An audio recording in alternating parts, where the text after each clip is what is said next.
जिस व्यक्ति ने अच्छे दिन का वादा किया, वो जिन लग्जरी बसेस पे 2014 में इस चुनाव, पहली बार ऐसा चुनाव देखा हमने सबने, पूरे देश ने, इसमें लग्जरी बसेस पे एक व्यक्ति जुमले बांटते हुए पूरे देश में घूम रहे थे। 3D के जुमले थे वो। अच्छे दिन उनके लिए आए और उन तमाम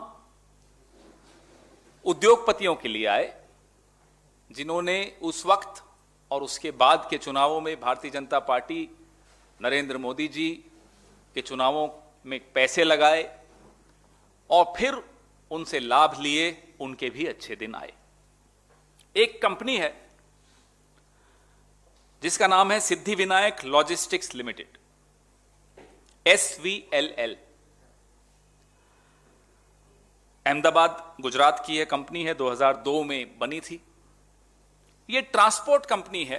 सूरत के एक व्यापारी हैं रूपचंद बैद साहब, ये उनकी कंपनी।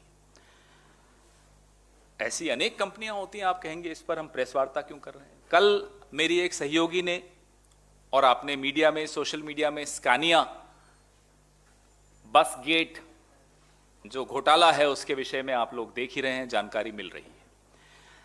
तो जो स्वीडन की ये स्कानिया बस मैन्युफैक्चरिंग कंपनी है, उसका भारतीय पार्टनर है सिद्धिविनायक लॉजिस्टिक्स लिमिटेड, SVLL। 2014 बड़ा रोचक साल है हिंदुस्तान के इतिहास में। मोदी जी तो सोचते हैं कि पूरे विश्व के और पूरे ब्रह्मांड के इतिहास में 2014 बहुत महत्वपूर्ण साल है, लेकिन चलिए हिंदुस्तान पर ही सीमित रखें। 2014 बड़ा महत्वपूर्ण साल है। मोदी जी अपने 5 स्टार 7 स्टार बस पर सवार थे, वादे कर रहे थे, और इस कंपनी का ग्राफ भी साथ साथ 2014 में बढ़ता जा रहा था। वो बसें जिस पर मोदी जी ने पूरे हिंदुस्तान में कैंपेन किया, 3D इफेक्ट लाए, होलोग्राफिक्स लाए, वो सब बसें सिद्धिविनायक लॉजिस्टिक्स लिमिटेड ने बनाई थी। उसके अंदर बहुत अच्छे टॉयलेट्स बने हुए थे, पैंट्री बनी हुई थी, छोटा सा किचन जिसको कहते हैं, अल्ट्रा लग्जरियस थी, LCD स्क्रीन्स थी। आपको तो याद होगा, आपने तो बहुत कवर किए चुनाव, और उस चुनाव को कवर करते हुए आप में से कई लोग भी बड़े भौचक्के रह गए थे किस तरह का 7 सितारा चुनाव था वो। Headphones, mobile, laptop charging points, wifi connections, और 2-3 दिन में पिछले जो स्कैम निकल कर आया उसमें ये बड़ा स्पष्ट है कि कैसे एक भारतीय मंत्री को रिश्वत दी गई भारत में उस स्कैनिया को पैठ बनाने के लिए। प्रधानमंत्री 2014 में सत्ता में आए और SVLL का टर्नओवर 1500 करोड़, 80% उसी दौरान बढ़ा। 80%, 80% उनका टर्नओवर उसी दौरान बढ़ा। और जब बैंक उस कंपनी को बार बार चिट्ठी लिखते थे, याद दिलाते थे कि साहब हमारा पैसा लौटाओ, तो रूपचंद बैद साहब बैंक को लिखते थे कि भाई अभी हम मोदी जी के चुनाव प्रचार में बसें बनाने में व्यस्त हैं। ये उनकी लैंग्वेज, मेरी नहीं है, रूपचंद बैद पत्रों में लिखते थे।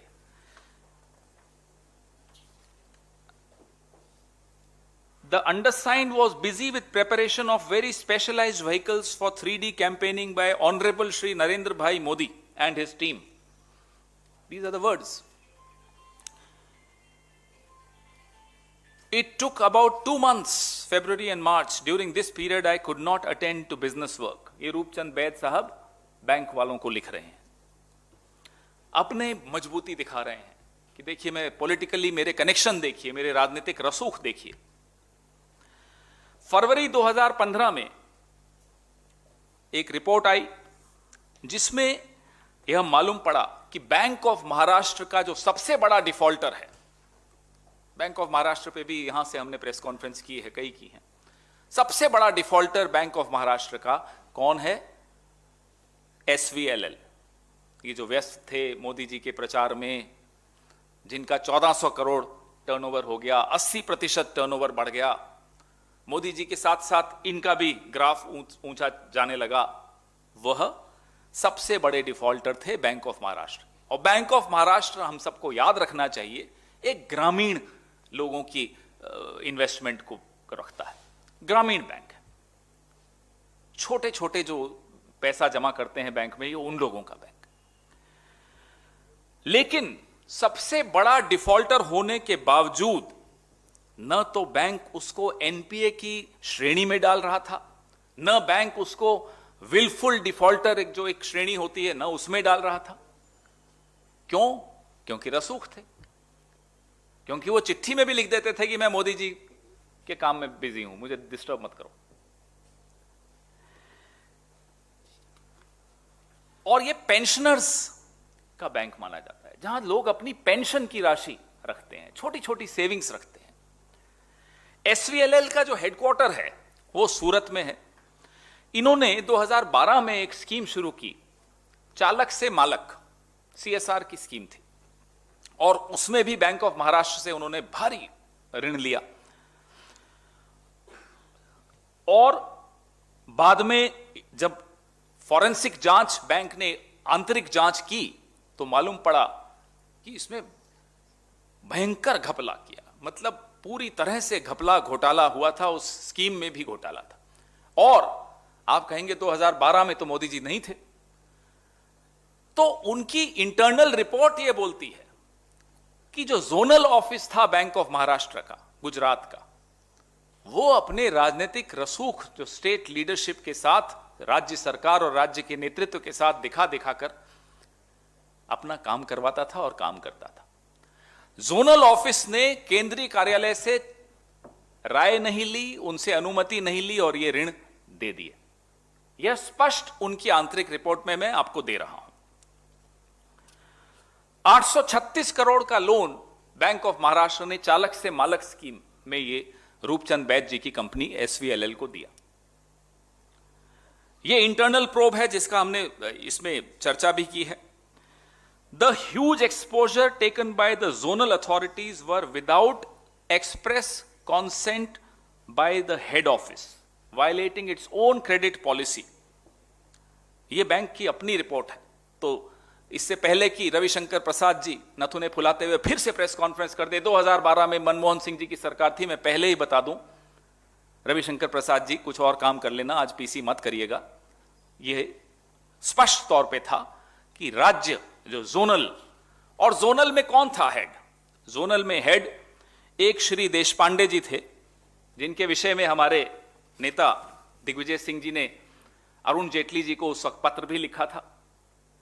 देशपांडे जी जोनल हेड थे बैंक ऑफ महाराष्ट्र के, और देशपांडे जी राष्ट्रीय स्वयंसेवक संघ से बहुत अच्छी तरह से जुड़े हुए, उनका जो यूनियन है बैंकों का, उसके ये ऑफिस बेरर रहे थे, संघ से जुड़े हुए व्यक्ति।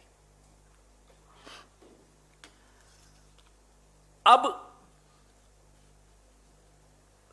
कौन प्रोटेक्ट कर रहा था एसवीएलएल को, किसका प्राश्रय था एसवीएलएल को, यह सबके सामने है। वह खुद, हमें तो कुछ ढूंढने की भी जरूरत नहीं है, एसवीएलएल वाले खुद ही बता देते हैं कि भाई हमारे ये लिंक हैं। प्रधानमंत्री जी ने ड्राइवर्स डे मनाने पर उनको शुभकामनाएं दी।